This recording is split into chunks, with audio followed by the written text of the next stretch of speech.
Hello and welcome to Desis in Pardes. I am joined with Annie again for part 2. Today we will talk about a second generation immigrant experience in the US. Yep. So I am first generation immigrant. Annie, you were in the US, you would be termed second generation Vietnamese American or second generation Asian American. Second generation Asian. Second generation. I thought I was first generation for the longest time. Yeah. Before I got a computer and internet. Yeah. And people told me I was wrong, but I just thought first generation was someone, the first to live and be born in the country. Yes. That's what I thought was first generation, but I don't think there's anything conclusive about it. Yes, it could be either. Depends on how you use it. I like first generation and second generation from an immigrant perspective.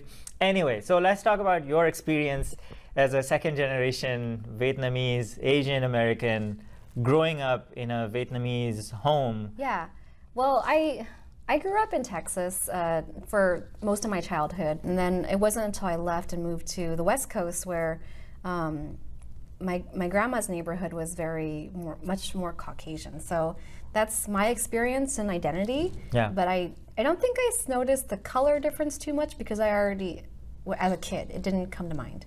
So it's interesting that you say you weren't super aware of it as a child. Yeah. I've heard stories of a friend of mine who grew up, a brown Pakistani friend who grew up in the US, remembering as a kid asking his parents, if I spent the whole day in the pool, can I become whiter? Can I become and the association was, can I become cleaner? Can I rub the brown off? Yeah.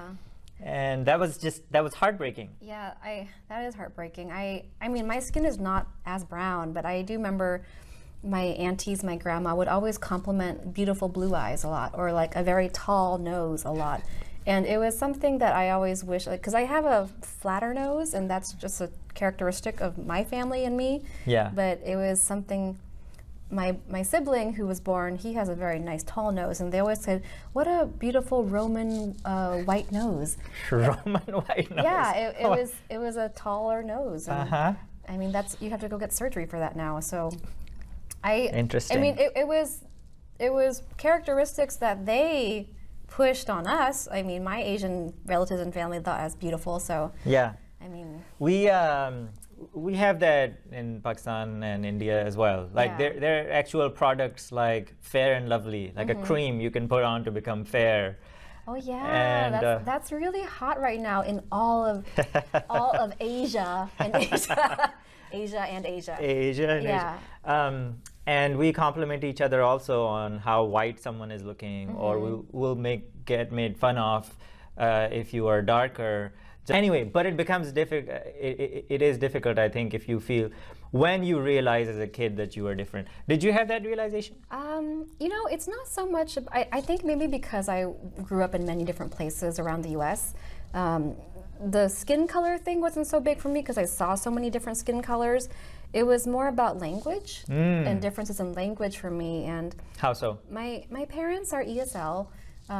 English as a second language? Yeah. Okay. They've been in the States now longer than they lived in Vietnam, but even so, they speak in broken English. Right. It's not perfect, and I remember early on as a kid, there were a lot of things I didn't understand. And going to a U.S. school, I was really fluent already, and I would sometimes interpret for them. But there was this one memory that even to this day, I'm pretty sure I was really young, first grade or even second grade, that my dad was trying to buy a pair of boxers or something, and I was shopping with him. And then the woman, I don't remember what she said, but I can remember she was making fun of him. Or something that was like a judgmental comment, or just something, and my dad didn't know or how to respond, but I don't think he understood it, but I understood it. Oh, man. And I think that moment in time when I understood something he did not understand, that was a huge that divide for me. That made me feel so uncomfortable. Yeah. To the point where I will always feel more uncomfortable sometimes than they will feel. Yeah. Sometimes because of things I understand or pick up, where I'm just always hyper alert now. Yeah. When I'm with them. Yeah. That's also almost heartbreaking to me. You know why? Because as kids, we want to feel like our parents are stronger than we are, Yeah. or know everything better than we do. And you have to kind of become an adolescent or a teenager before you begin to think of yourself as an adult. And up to that point, I think kids feel safer if their parents are the best people. And if something like that happens as a child, it's not a good feeling. Like something could hurt them. Like even if it was just verbal, it made me so aware of how unfair. I felt unfair. Yeah. I felt angry and I felt embarrassed. Yeah. And I wasn't embarrassed of my dad, I don't think, but I just don't know. I didn't know what to do in that situation. Yeah. That was my very moment of awareness of difference. Oh, but man. it was over language, not skin color. Right. It's not the same thing, but in my experience going to business school with Asian students who I could tell when they were talking amongst themselves, when someone is really funny and witty, right, and they're making the other person or a group laugh, and they're like the energy ball in the group, but you could see them not being able to do that in English. It's true. And to me, I felt like I feel so bad for this person, because he's like this Casanova, he's like this charismatic person, but he can't do that in here, and that impacts it's power. Yes, it's power. Language is definitely power. My dad over in Vietnam, he is the Casanova over there. He talks a lot. He jokes. He makes fun of things. He's a smart street talker over there. Yeah. Here, I think he's actually over the years he's become the same in English, in his own broken English. So he can survive anywhere. But it was really hard early on. So that was your big childhood kind of switch. What about college? What about growing up and then? I only had a couple options, at least in terms of finances for schools. I had 4 schools I picked from, and I also chose local schools because of if I could afford them or not. Right. Based on like scholarships or grants we could get. Right. But also, it was really interesting noticing that there were more like second generation children taking science courses and engineering courses, nursing courses in my school. Yep. Like the practical ones. Yes. The quick, well, you didn't debate this with Engineer, me. doctor. Yeah, the quick to, like the long-term money investment, making yes. Investment majors were more an immigrant children of immigrant things. Stable careers. Yeah. And it was very different because I wanted to be an English literature major. Yeah. But I would have probably made them very sad if I chose that. Yeah, English literature, that's like a pet peeve of immigrant parents from Asia. You can't make money from English. Well, you can't make money from literature. Yeah, and they'll always be like, listen, you can always write anyway. I know. That's can. what they told me. So the compromise, guess what, Adil? I did 2. I was a double major? I did double major in Shakespeare and biology because I had to make them happy no matter what. You can't not make them happy. Right. And education is a big deal.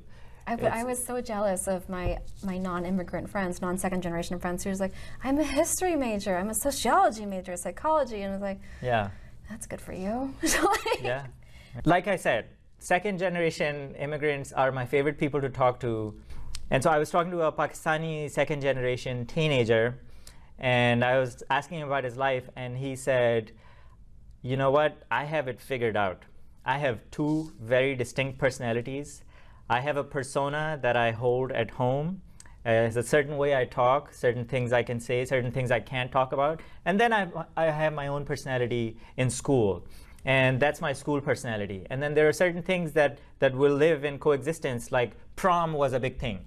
Like he was like, what is it, high school prom or end of school prom, right? Yeah. He was like, I had figured out how I'm gonna do it, how I'm gonna get there. Oh, was he allowed to go? He wasn't allowed. He wasn't allowed to go. No, it was as if even the conversation never took place at home. Oh. Like it was just a blank. Like it was never a conversation. I feel that. I have similar situations. Right? Yeah. So did you have that dual kind of? Yeah, I hope my parents aren't listening, but I never talk about my relationship with them. Like they just forever assume I am a straight-laced person who works and goes home, because if I were to have brought up any relationship talk with any partner, they would assume marriage. Right. Or they would want to know questions to make sure it was a good person, to make sure it was a stable person. But for the longest time, I don't think I introduced anybody until I was past 30 to them. Sometimes we glorify immigrants a lot by saying, oh, I had $5 when I came into this country, and and we have success stories. And in that glorification, sometimes we forget how hard it is for a second generation to live and go to school here and grow up here with two identities. I would agree with that. Not to make it sound like my growing up was extremely difficult. I would say it's average difficult for a second generation child. But the main difference is like instead of trying to survive, at least for my parents, they were really in just survival mode, coming to the U.S., finding home, finding jobs, learning language, and feeding us. I think, and then now for me, it's the problem. The trials are identity and belonging, and knowing where I fit in. Yeah. Where I fit in at home with them, and where I fit in my work community. Yeah. For any second generation and teenagers or kids watching, do you have a realization or a big lesson that you hoped someone could have told you as a teenager? At this point, I'm realizing all the terrible problems I thought of, like, oh gosh, I have embarrassing parents, or oh gosh, why do I have to translate everything in English for them and fill out these online forms, or like Skype them every time they're trying to open their mail and figure out stuff. I'm pretty sure that's consistent with every culture for second generation children. You are just that person. But beyond that, right now it's the conflicts or the conversations I had with my parents I'm realizing are very similar to even my Caucasian friends, my Chinese friends, my Indian friends, my Mexican friends. It's all this, I think it's just age. Like, parents are they're worried about you when you're young, they worry about you when you're midlife, they worry about you when they're older. It's consistent. I mean, and it's consistent no matter what skin color you are. Yeah. They just excessively worry and love. Yeah. And then the struggles, the communication issues about how they assume you will forever be the child is actually consistent too. That's a good message. That if you feel like your parents are different and awkward and it makes you embarrassed, everybody is. Know that all kids feel like that, even if their parents are not immigrants. Yeah. And that also it's okay to be aware of the fact that all of us have our own struggles, and second generation will have its own struggle with identity and things happening up here at this level or inside here. But as immigrants or as first generation, the struggles are more visible. It's at this level. It's the food on the table, and it's the language, and it's very visible. Whatever's going on is very visible. I've said this before in a video, but a senior colleague of mine once said, who had experienced living life outside of Pakistan, coming back, he was like, when I'm living outside, I feel like I'm a plant in a pot. But when I'm back home, I feel like I'm a tree in the land. I'm rooted. Yeah. And so just for kids watching it, I mean, it's okay for parents. The message is to parents, be more empathetic towards what's going on in your kids' lives. But also as kids, be more empathetic towards the fact that your parents might have lived years and decades as if they were a plant in a pot. Because this is not their home. This is your home. You know, the eye-opener for me was when my mom asked me, are you feeling stressed? Yeah. I've never heard that question before.